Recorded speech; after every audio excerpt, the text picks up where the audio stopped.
On est 15 millions sur la Terre de Juifs. D'accord? Il y a 1,5 milliard de Chinois, il y a... Qu'est-ce qu'on a fait? Qu'est-ce qu'on a fait de mal, de si mal, pour être haï de cette manière-là?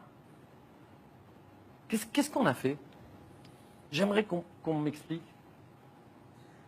À Gaza, la journée a été marquée par la mort de 4 enfants palestiniens. Ils ont été victimes d'un nouveau raid d'Israël.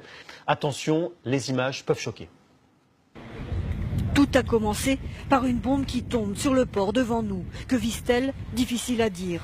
Nous repérons ensuite au large un navire israélien, puis un autre. Il semble s'approcher de la côte.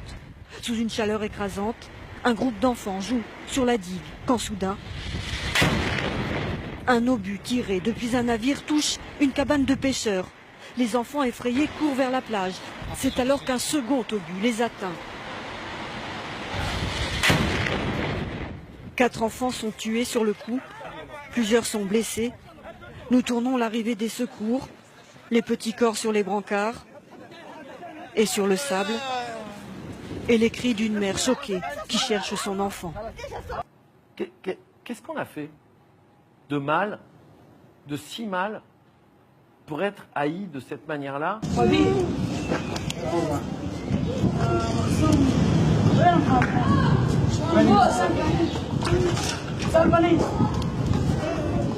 Qu'est-ce qu'on a fait?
Qu'est-ce qu'on a fait de mal, de si mal, pour être haï de cette manière-là?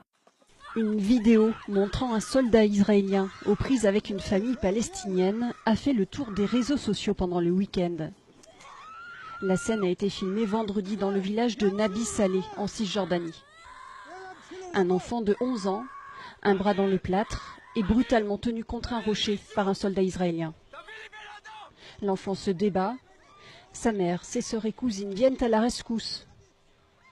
Harcelé, frappé de toutes parts, le soldat israélien finira par lâcher prise à l'arrivée de son commandant.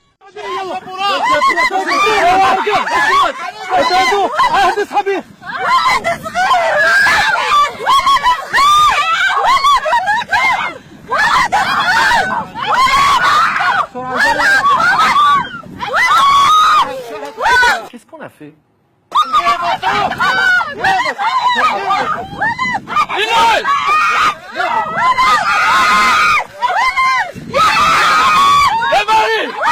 Qu'est-ce qu'on a fait?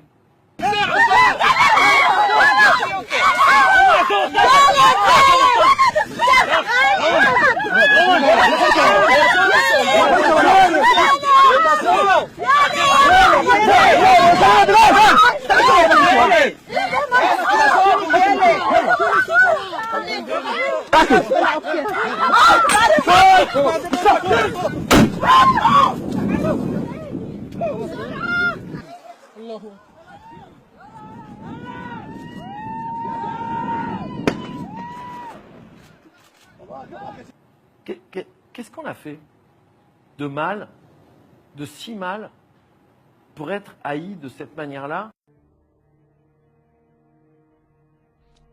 Il y a quelques jours, le Parlement juif européen a été inauguré à Bruxelles en toute discrétion. Une assemblée où seront débattus les sujets relatifs à la question juive en Europe. Les juifs seront représentés par 120 parlementaires. Notez que ce Parlement se trouve dans le même bâtiment que le Parlement européen. Ce sont des juifs français et européens qui ont élu ces représentants, mais aussi des Russes, des Slovènes, des Kazakhs et même des juifs de San Marin et Gibraltar. En quoi les citoyens de pays non européens ont légitimité à élire un Parlement juif qui se prétend européen? Ces 120 députés du Parlement juif européen sont censés représenter 47 pays. Cela en fait donc 20 de trop qui n'ont rien à voir avec l'Europe. Je cite Javier Solana à ce sujet. La phrase a été prononcée mercredi 21 octobre 2009 à Jérusalem. Israël, permettez-moi de le dire, est un membre de l'Union européenne sans être membre de ses institutions. L'État juif, a-t-il souligné, est partie prenante à tous les programmes de l'Europe des 27, notamment dans les domaines de la recherche et de la technologie. Il poursuit. Aucun pays hors du continent n'a le type de relation qu'Israël entretient avec l'Union européenne. Un Parlement juif comptant 120 députés, si l'on se réfère aux écrits bibliques, cela fait 10 représentants par tribu. Mais ça n'a certainement rien à voir. Tout cela constitue une rupture avec la stratégie du passé qui misait sur l'action silencieuse et cloisonnée. Là, le lobby, qui n'existe pas, semble vouloir se débarrasser de sa cape d'invisibilité. Qu'est-ce qu'on a fait de mal, de si mal, pour être haï de cette manière-là? Au lendemain de la Première Guerre mondiale, en 1922, la Palestine passe sous mandat britannique. La Grande-Bretagne, ayant promis au mouvement sioniste la création d'un foyer national juif en Palestine, est obligée d'accepter une importante vague d'immigration des Juifs. À la fin des années 30, la proportion de la population juive en Palestine est passée à 30%. Qu'est-ce qu'on a fait? Cette situation accentue les tensions entre deux peuples qui désormais se partagent une seule terre. En novembre 1947, l'ONU approuve un nouveau plan de partage dans lequel Jérusalem et Bethléem bénéficient d'un statut international particulier, ouvert aux deux peuples. Ce plan est accepté par les sionistes mais rejeté par l'ensemble des Arabes. Malgré tout, Ben Gourion, fondateur du Parti travailliste israélien, proclame l'État d'Israël le 14 mai 1948. Qu'est-ce qu'on a fait? L'État d'Israël Qu'est-ce qu'on a fait? Et annexe une grande partie du territoire dévolu aux Palestiniens. En 1949, l'armistice des accords de Rhodes scelle ses frontières. C'est la ligne verte. Les Palestiniens n'ont plus de territoire. Qu'est-ce qu'on a fait? En 1967, la guerre des 6 jours va mettre fin au statu quo. Israël, en réponse à des menaces voisines, envahit le Golan, le Sinaï, tous les territoires palestiniens, ainsi que Jérusalem. En 1973, la guerre du Kippour est engagée par les Égyptiens et les Syriens pour récupérer leur territoire. C'est un échec. Israël, soutenu par les États-Unis, réussit à dépasser les lignes.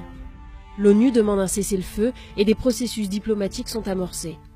Une partie du Golan est restituée à la Syrie en 1974 et le Sinaï sera rendu à l'Égypte en intégralité entre 1979 et 1982. En décembre 1987, la première intifada va montrer que les Palestiniens refusent l'occupation d'Israël. Qu'est-ce qu'on a fait? En 2000, la deuxième intifada éclate et la dernière phase des accords d'Oslo est un échec. Depuis, le conflit entre Israël et la Palestine dure toujours.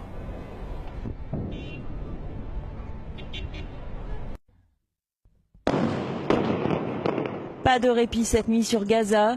Aux raids aériens se sont succédé des interventions militaires de la marine israélienne. Qu'est-ce qu'on a fait? Hier, des bombardements avaient déjà détruit le siège du gouvernement. Qu'est-ce qu'on a fait? D'autres installations ont été visées, telles que le quartier général de la police, l'université islamique et le stade baptisé Palestine. Par ailleurs, au nord de Gaza, 2 Palestiniens ont été tués dans des raids, ce qui porte à 48 le nombre de Palestiniens tués à l'aube du 5e jour de l'opération Pilier de défense. Qu'est-ce qu'on a fait?